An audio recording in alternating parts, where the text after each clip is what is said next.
우리나라도 그렇고 뭐 세계적으로도 재벌 가문, 또 정치적으로 세력을 떨친 뭐 가문도 있긴 하지만은 MMA계에서는 어떤 가문이 뭐 이렇게 두각을 내타는 적은 그렇게 많지는 않거든요. 과거에 이종격 투기 시절에는 그레이시 가문이 위세를 떨쳤었지만은 종합격 투기로 넘어오면서 스포츠화되고 또 고도화되고 체계화되면서 가문보다는 명문 팀이 득세를 하는 그런 상황이었습니다. 웬만한 다 스포츠에서는 그냥 뭐 어떤 팀이나 그런 스포츠 팀이 이름이 있지 어떤 가문, 특정 가문이 좀 위세를 떨치는 경우는 거의 없거든요. 근데 지금 현재 MMA 씬에서는 하빕 누르마고메도프로 대표되는 그 누르마고메도프 가문이 지금 엄청난 위세를 떨치고 있어서 지금 현재 MMA계 로열 패밀리로 올라가고 있고 지금 현재 또 올라가 있다고 볼 수 있는 그 가문에 대해서 좀 알아보려고 합니다. 그러니까 누르마고메도프 가문의 강함을 알리기 시작한 거는 다 알다시피 그 하빕 누르마고메도프죠.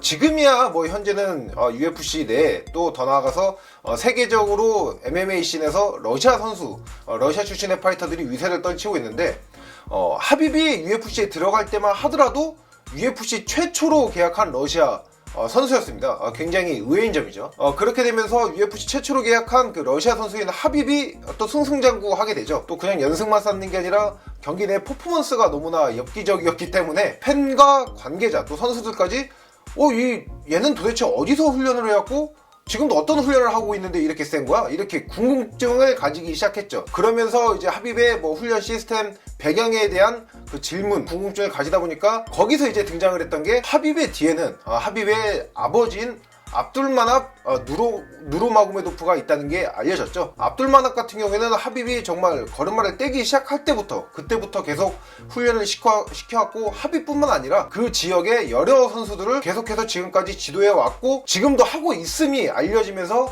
그 배경에 대한 또 집중이 가기 시작했었습니다. 압둘마납이 하빕 한 명만 키워낸 게 아니에요. 뭐 지금 현재 UFC에서도 뭐 대표적으로 스티븐 톰슨도 있고 아버지가 뭐 아들의 코칭을 맡으면서 그 선수가 좀 탑레벨까지 올라가는 경우는 있어요. 그런데 압둘마납처럼 전체적으로 그 지역 선수 또 타 지역의 선수들까지 유입이 되면서 어떤 그룹, 팀을 형성해서 훈련한 경우는 드물거든요.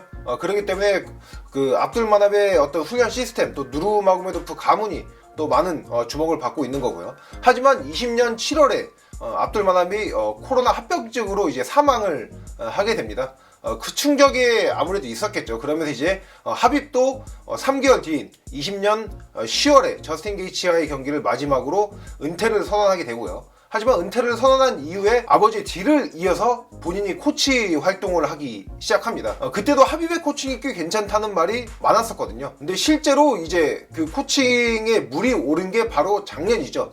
2022년도에는 하빕팀 소속의 선수 또 하빕이 코너로 나선 선수들의 총 MMA 전적이 19승 2패입니다. 이런 어마무시한 전적을 쌓으면서 북미 지역에 공신력 있는 MMA 미디어인 MMA 정키에서 선정하는 2022년 올해의 코치상을 또 본인과 같이 협업 관계에 있는 AK의 수장이죠. 하비에르 멘데스와 같이 공동 수상하게 됩니다. 누르마고메도프는 하빕 한 명만 대표하는 게 아니라 어떤 그 MMA계에서 좀 브랜드화가 되지 않았나. 누르마고메도프만 붙으면은 이제 사람들에게 공포감을 심어줄 수 있는 그런 상황까지 나왔습니다. 로열 패밀리는 누르마고메도프의 가문 또 하빕 팀의 대표 선수들에 대해서 지금 알아보도록 할 텐데요. 일단 첫 번째로는 이슬람 마카체프, 현재 UFC 라이트급 챔피언인 이슬람 마카체프가 있습니다. 뭐 마카체프 같은 경우에는 하빕과 뭐 혈연 관계는 아니죠. 근데 워낙에 어린 시절부터 유년기부터 같이 커왔던 선수다 보니까 거의 뭐 하빕과 가족과도 같은 그런 선수라고 볼 수가 있겠고요. 그리고 지금부터 이제 말씀드리는 선수들은 직접적인 혈연 관계입니다. 지금 현재 UFC 벤텀급에서 4승 무패를 달리고 커리어 전체에서도 16승 무패를 달리고 있는 우마르 누르마고메도프가 하빕과의 사촌 관계고요. 또 우마르 누르마고메도프의 동생이 있습니다. 우스만 누르마고메도프가 있는데 우스만도 역시 뭐 당연히 하빕과의 사촌 관계고요. 우스만 같은 경우에는 현재 벨라토르 라이트급 챔피언입니다. 또 이제 번외로 또 한 선수를 말씀을 드리자면은 지금 웰터급의 랭킹 4위인 벨랄 무하마드가 있거든요. 벨랄 무하마드 같은 경우에는 최근 경기였던 작년 10월에 펼쳐진 션 브래디전에서 그 파이트 캠프를 하빕 팀과 같이 준비를 했어요. 근데 이 경기 내용과 결과가 굉장히 충격적이었습니다. 벨랄 무하마드가 연승이긴 하지만은 맨날 판정까지 가는 좀 지루한 경기 운영 때문에 관심을 못 받던 선수거든요. 근데 션브레디를 상대로 피니시 승리를 만들어냈어요. 이때 나왔던 피니시가 벨랄 무하마드의 3년 만에 피니시 승리고 또 KO 승리였거든요. 6년 만에 KO 승리, 더 나가서 스탠딩에서 타격으로 KO를 만든 거는 UFC에서 최초였습니다. 이러한 벨랄 무하마드의 경기력에 감동을 받은 또 패더급의 탑 컨테너인 브라이언 오르테가도 트윗을 날렸어요. 하빕 나중 코칭해달라, 이렇게 트윗을 날릴 정도로 하빕 사단에 또 누르마고메도프 가문의 선수들이 굉장한 위세를 떨치고 있습니다. 팀 하빕의 강점을 저는 제일 먼저 꼽고 싶은 게 MMA식 그래플링에 정말 특화되어 있다는 점을 말씀드리고 싶어요. 대부분 좀 어떤 그 팀 하빕의 강점을 꼽을 때 체인 레슬링, 계속돼서 연계되는 레슬링에 대해서만 좀 말씀들을 많이 하시는데, 저 같은 경우에는 전체적인 그 MMA식 그래플링, 그러니까 MMA식 그래플링이라 하면 일반적인 그래플링하고는 또 다릅니다. 그러니까 쉽게 설명드려서 그래플링과 함께 타격이 혼합되는 거라고 말씀을 드릴 수가 있겠죠. 뭐 레슬링 싸움 중에 갑자기 공간이 잠깐 나왔을 때 니킥을 날리고 엘보를 넣는다든지, 그라운드 상황에서 효율적인 뭐 그라운드 앤 파운드를 넣는 방법, 이러한 것들을 예를 들 수가 있는데, 하빕의 선수들은 어릴 때부터 계속해서 이 훈련을 해왔기 때문에 굉장히 익숙해져 있어요. 실제로 어떤 레슬링이나 주짓수 한 분야의 어떤 그래플링에 특화되어 있고 강한 선수가 MMA식 그래플링, 엘보나 니킥, 파운딩이 섞였을 때 진짜 바보가 되는 경우가 진짜 많아요. 특히나 저는 선수 생활을 하면서도 그런 엘리트 출신의 선수들이 뭐 파운딩이나 이런 게 섞였을 때 갑자기 뇌절한다고 그러죠. 내가 정지되는 걸 또 많이 봤었거든요. 그만큼 이제 하빕의 그 MMA식 그래플링에 특화된 거는 정말 큰 강점이라고 볼 수 있습니다.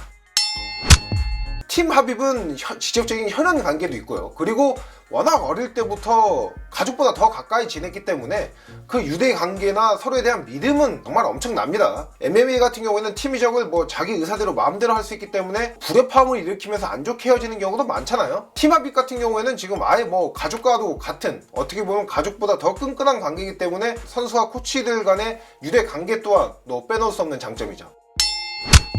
올해 초에 들렸던 약간 충격적인 소식이 발표가 됐죠. 하빕 누르마고메도프가 이제 코치에서도 은퇴를 한다고 했어요. 코치에서도 은퇴를 하면서 아예 이제 MMA와 관련된 활동은 본인이 전면에 나서진 않겠다는 선언을 했거든요. 아무래도 뭐 코치 활동도 하고 본인이 지금 MMA 단체도 운영하고 하다 보니까 비행기에서 지내는 시간도 많고 해외 출장도 잦으니까 이제 가족들과 보내는 시간이 적었던 거죠. 또 하빕이 은퇴를 결심하게 된 것도 어머니의 뜻이었던 만큼 가족에 대한 사랑이 각별한 선수로 알려져 있잖아요. 그렇기 때문에 은퇴를 선언을 했고요. 하지만 하빕과 관련이 있는 선수들의 인터뷰를 종합해 봤을 때, 다게스탄에 갔을 때는 뭐 하빕이 전체적인 훈련을 지도하고 같이 훈련을 할 수 있는 거는 변함이 없는 것 같아요.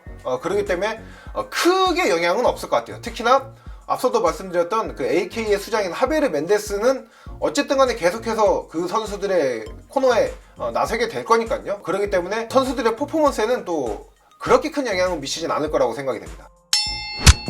팀 하빕의 뭐 지금은 잘하고 있지만 과연 이게 언제까지 이어질 거냐, 이것도 굉장히 중요하잖아요. 근데 저 같은 경우에는 팀 하빕, 또 하빕이 계속해서 하빕에 그 관련된 선수들, 또 어린 선수들은 계속해서 이제 발굴이 되고, 심지어 또 지금 알려지지 않은 선수 중에서도 강한 선수들이 많을 수밖에 없다고 생각을 합니다.